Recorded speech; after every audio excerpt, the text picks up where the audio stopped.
జొమాటో కాదు బ్రో, జొమాటోతో పాటు స్విగ్గీలు వస్తున్నాయి, మెడికల్ షాప్ నుంచి టాబ్లెట్లు వస్తున్నాయి.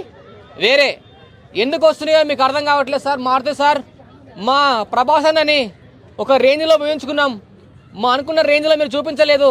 మాకు చాలా బాధ అనిపిస్తుంది. ఒక బాహుబలి రేంజ్లో చూసినతన్ని మేము ఈ సినిమా చూసినప్పటి నుంచి మాకు ప్రతిక్షణం నిద్ర వస్తలేదు, పడుకుంటే మాకు కళలు వస్తున్నాయి. ప్రభాస్ గారు ఏంటి ఈ సినిమా తీసిండు, ఇలాంటి స్టోరీ ఉందని చెప్పేసి ప్రతి ఒక్క ప్రభాస్ ఫ్యాన్స్ నార్మల్గా సినిమాలు వచ్చినా కూడా ఏ సినిమాలన్నీ ఇట్టు కొట్టాయి. అనగనగా ఒక రాజు ఇట్టు కొట్టింది, నారాయణ ఇట్టు కొట్టింది, మన శంకర్ ప్రసాద్ కూడా సినిమా ఇట్టు కొట్టింది. మరి అదాసా సినిమా గురించి ఎవరు మాట్లాడుకోవట్లేదు. ఎందుకు మాట్లాడుకోవట్లేదు? మారుతి గారు మీరు ప్రభాస్ గారిని ఒక తక్కువ రేంజ్లో చూపించారు.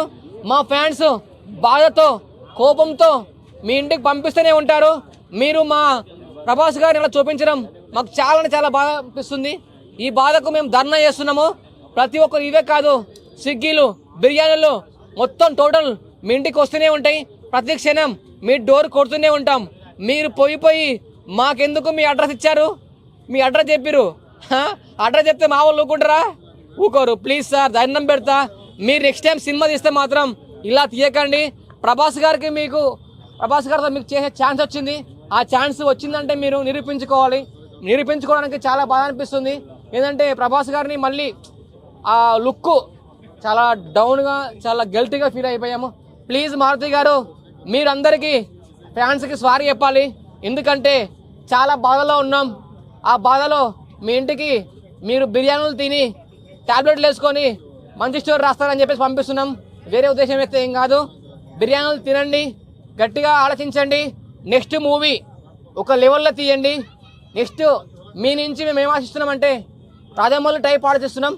రాజమౌళి గారి సినిమాలు ఎలా ఉంటాయంటే నిదానంగా ఉన్నా, ల్యాగ్ ఉన్నా, చాలా టైం తీసుకున్నా ఒక లెవెల్లో ఉంటుంది. రాజమౌళి గారికి సినిమాలు అన్నీ ఇట్లు పడతాయి. అదేవిధంగా సింపుల్గా మన అనిల్ రావుపూడి గారు ఏమి అసలు అంత రిచ్గా లేకుండా సింపుల్గా ఫ్యామిలీ మూవీస్ తీసి ఇట్టు కొడుతున్నారు. మొన్న మనశంకర్ వరప్రసాద్ 500 కోట్లు క్రాస్ అయిపోయింది. మరి అన్ని సినిమాలు హిట్ అయిపోయాయి. ఈ సంక్రాంతి విన్నర్ అంట నారీ నడమమురా సినిమా ఇట్టు పడింది. ఎందుకు మరి? ప్రభాస్కు టాలెంట్ లేదా? ఉంది, ప్రతి ఒక్క టాలెంట్ ఉంది. అందరూ టాలెంట్ని వాడుకోవాలి. మీరు చెప్పండి, ప్రభాస్ గారు మీకు ఛాన్స్ ఇచ్చారంటే మీరు చెప్పారు, ముందు ఏం చెప్పారు? ఈ సినిమా మీకు అర్థం కావాలంటే మినిమం డిగ్రీ చేయాలన్నారు. కానీ ఈ సినిమా మీకు అర్థం కావాలంటే క్లారిటీగా అర్థం చేసుకోవాలి. కానీ అంత ఫస్ట్ హాఫ్ లాగ్ ఉంది, సెకండ్ హాఫ్ మీరు ఒక ప్లాన్ చేశారు కానీ మాకు అర్థం కాలేదు సార్. ఈ సినిమా పబ్లిక్ అర్థం కావాలి. మీరు సినిమా అర్థం కాని సినిమా మేము ఎన్నిసార్లు చూస్తాం, మాకేం అర్థమవుతుంది? మాకు అర్థం కాకనే ఇబ్బంది భరించలేక ప్లాట్ కూడా మార్చాలి.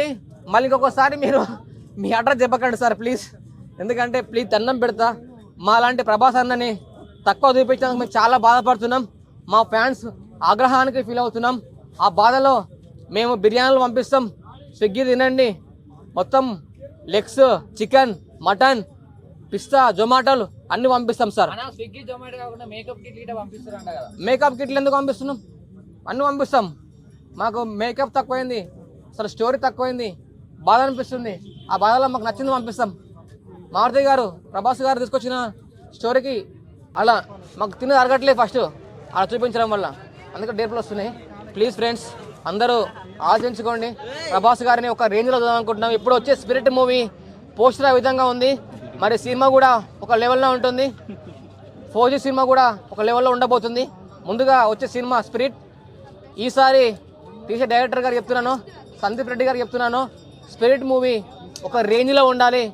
ఫస్ట్ మీరు చూడండి, చూసిన తర్వాత ఓకే అవుట్ సూపర్ ఎక్దమ్ అంటే రిలీజ్ చేయండి. కావాలంటే కరెక్షన్స్ చేసుకోండి. ఇది మా యొక్క కోరిక, మా యొక్క response. Thank you so much. తప్పు మాట్లాడితే నన్ను క్షమించండి, క్షమించకపోయినా క్షమించండి.